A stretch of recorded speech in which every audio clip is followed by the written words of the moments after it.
Queens of Europe. Isabella of France, Queen of England. Bella was born sometime between May and November of the year 1295. She was the daughter of King Philip IV of France, an unusually dispassionate man who through cunning and calculation amassed a great deal of wealth, power, and land. Through ambition and bloodshed, he transformed France from a loose collection of feudal duchies into a strong central state. He also placed relatives on foreign thrones, bringing Naples and Hungary under his influence and nearly achieving the same in the Holy Roman Empire.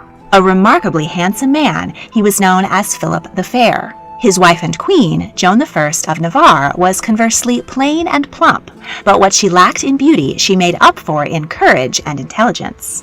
Joan was queen in her own right in Navarre, a small kingdom in the north of modern-day Spain, and Countess of Champagne in France. Philip and Joan were married when they were 16 and 11, respectively, and having grown up together, they became very close and dedicated to one another. Joan was a proud and magnificent queen, who skillfully held sway at the sophisticated French court and acted as her husband's regent when he was away pursuing his militaristic ambitions.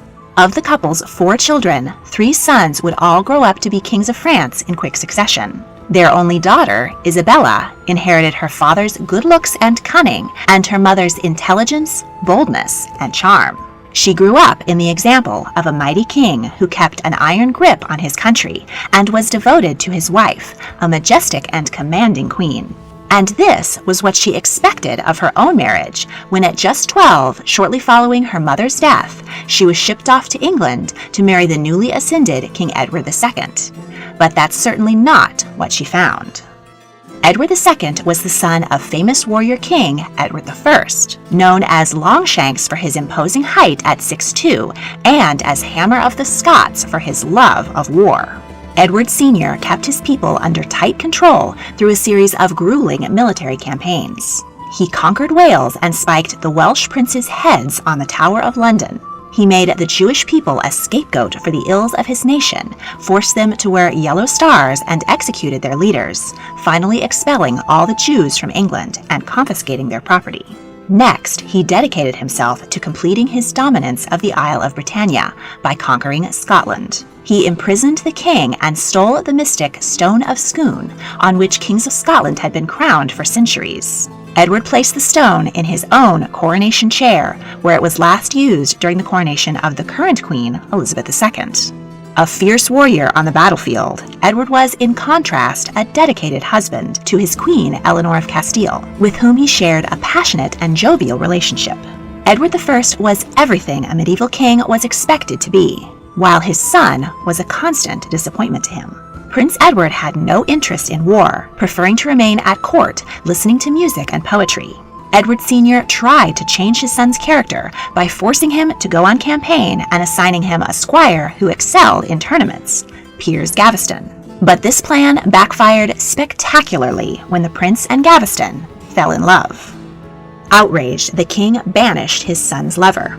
At the end of Edward I's life, the Scots, under the command of warrior William Wallace, rose up against the English, forcing them south of the border. King Edward died before he could strike back and complete his conquest.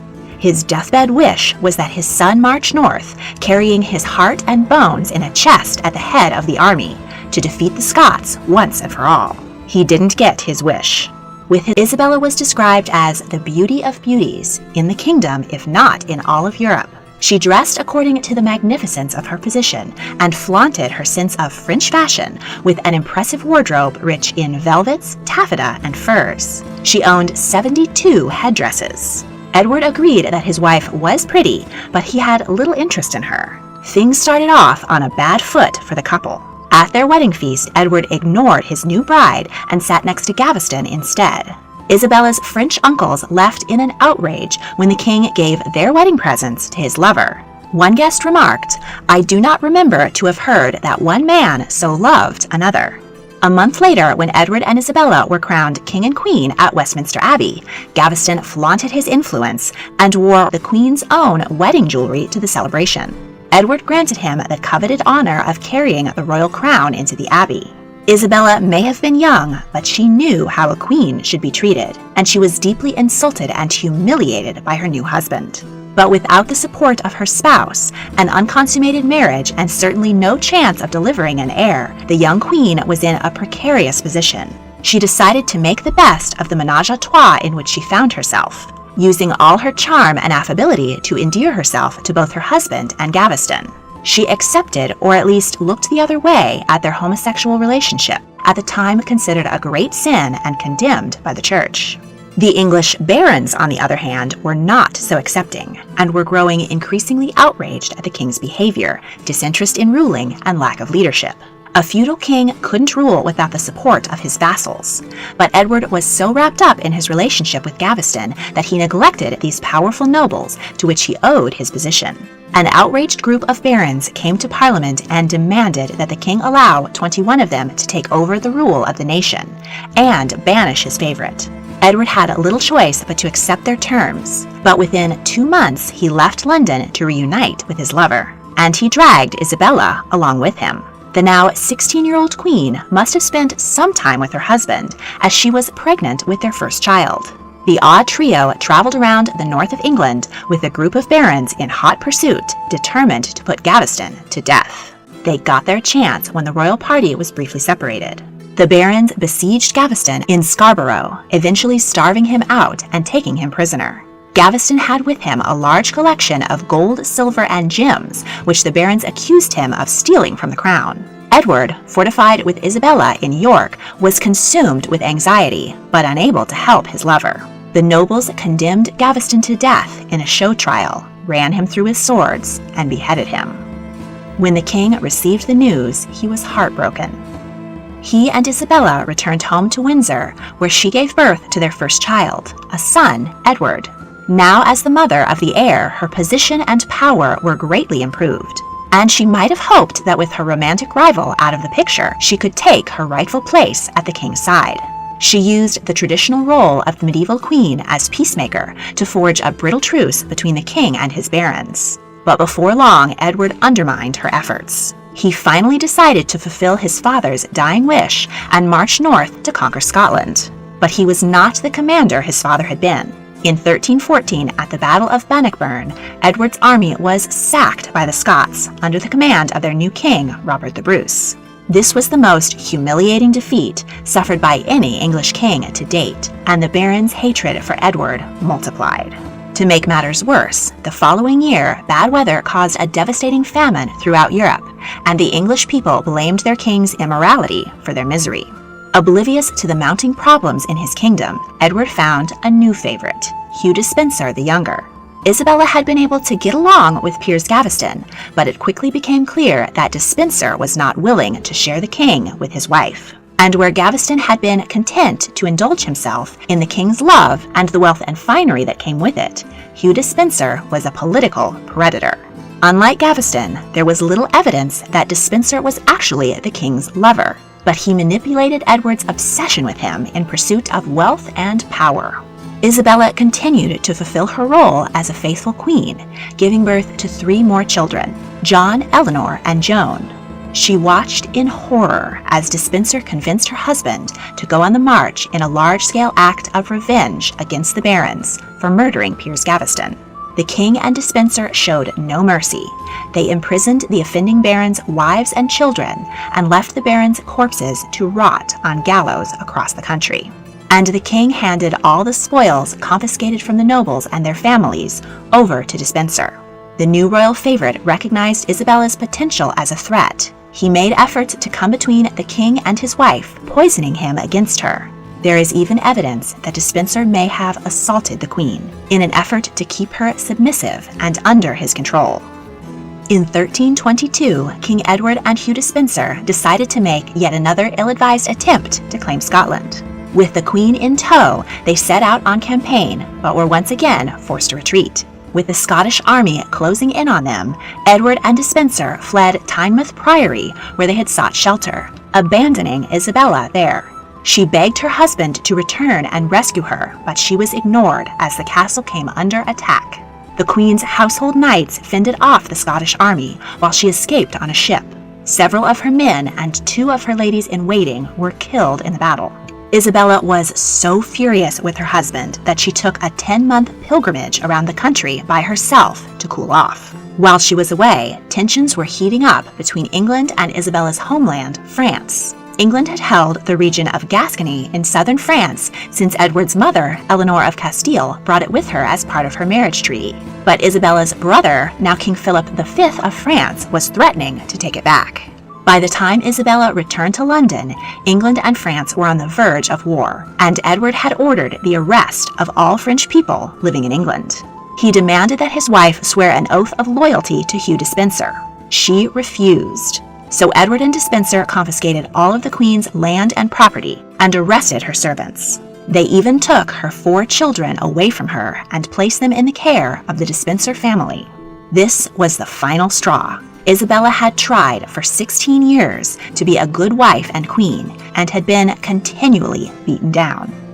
But she was cunning in the face of defeat. She kept a straight face with her husband and offered to act as his emissary to her brother. Edward and Despenser believed that after taking so much abuse, the Queen was their loyal lapdog. So they sent her to France.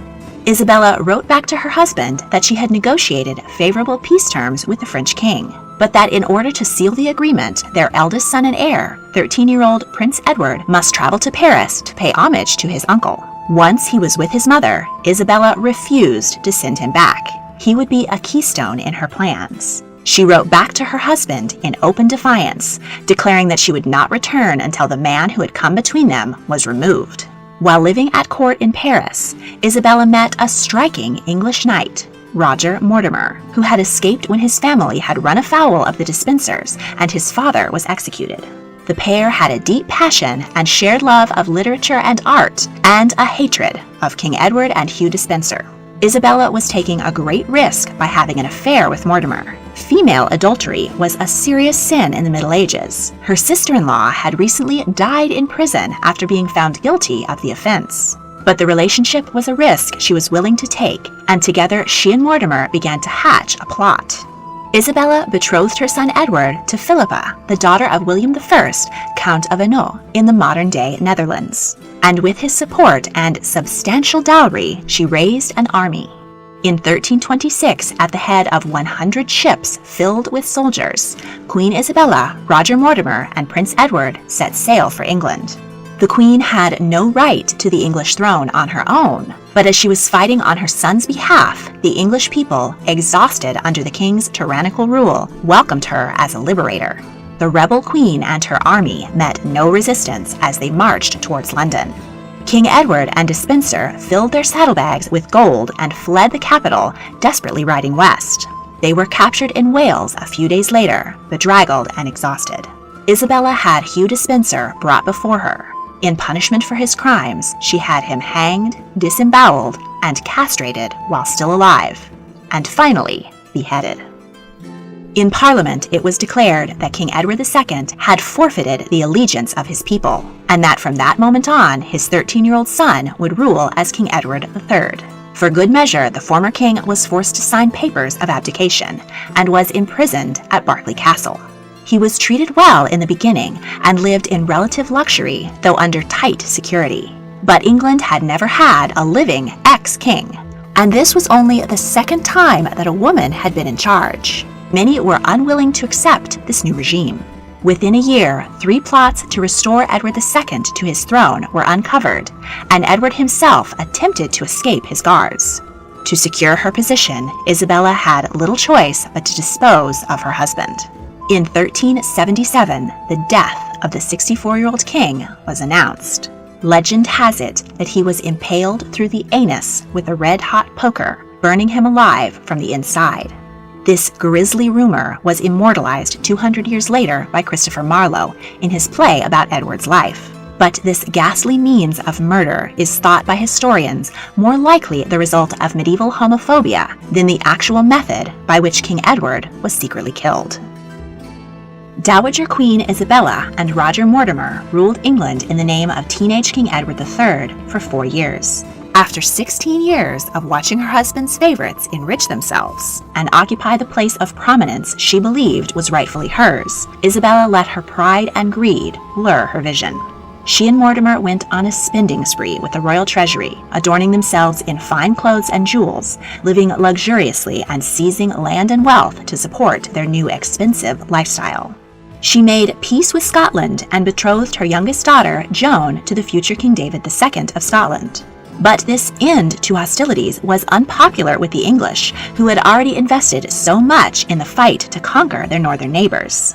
The barons who had once seen the lovers as liberators now saw them as no better than Edward II and Hugh Despencer. By 1330, King Edward III had grown from an impressionable boy to a young man of 17. He chafed against his mother and Mortimer's control over the country that was rightfully his. He decided that the time had come to take back his throne. He rallied a group of 23 loyal knights, and together they entered Nottingham Castle by way of a secret tunnel. They surprised Isabella and Mortimer and took them captive. Isabella cried, "Fair son, have pity on gentle Mortimer." But he did not. Roger Mortimer was put on trial for treason and found guilty of killing the last king and usurping the power of the new one. He was hanged at Tyburn. On his mother's behalf, King Edward ordered that Mortimer be spared drawing and quartering. But Edward had no intention of harming his own mother. The Dowager Queen was portrayed to the public as an innocent pawn in Mortimer's evil plot. Isabella suffered a nervous breakdown after the death of her lover, but the resilient queen recovered and offered her son her support. She was forced to relinquish the vast estates she and Mortimer had seized, and she was kept under house arrest for a short time. Edward gave his mother a generous allowance and kept her in luxury, with minstrels, grooms, and fine food and clothing fit for the queen mother.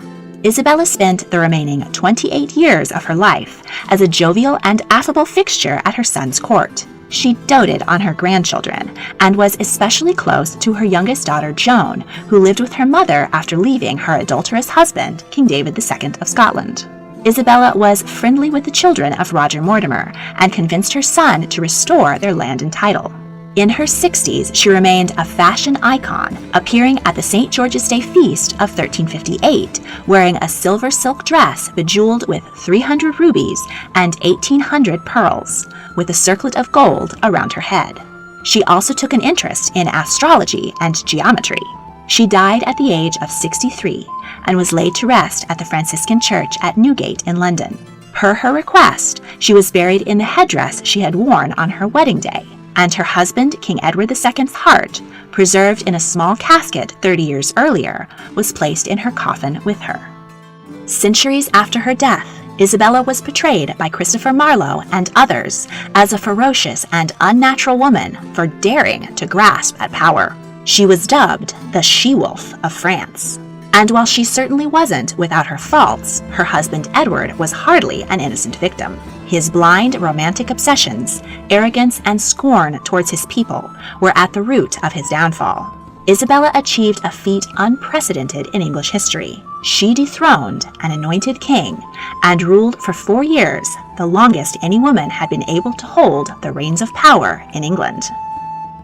If you enjoyed this video, stay tuned. Beginning on March 16, 2021, I will be releasing a new series detailing the lives of every queen consort and male consort in English and British history. From Elfgifu of Shaftesbury, who helped her husband forge a new kingdom 1,000 years ago, to Prince Philip, the husband of the current Queen Elizabeth II.